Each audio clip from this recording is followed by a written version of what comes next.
Yun, okay, magandang araw. Ito po yung bagong gawa namin na frame. So pa, gagamitin ng Adonis bar.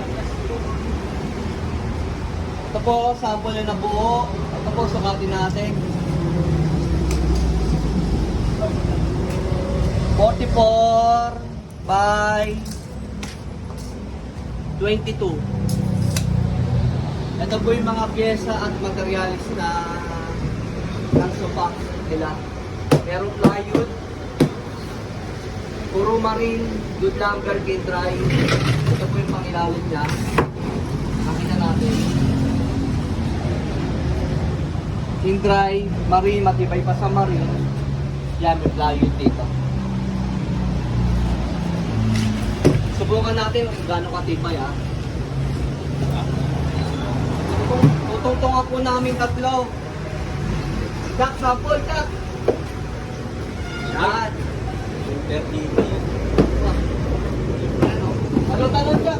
Tibay, bro. Tibay, no? Walang pating. Okay. Ganun po ba quality at katibay ang gawa namin. Tibay. Pinagawa ng Adonis bar. Makitid lang. 22. Yan, 22 inches.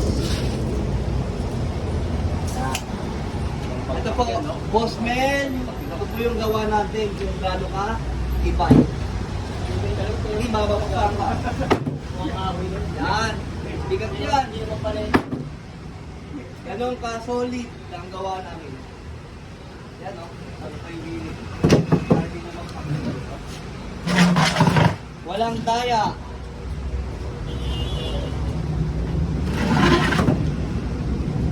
Salamat po sa tiwala at pagpagawa kayo sa amin.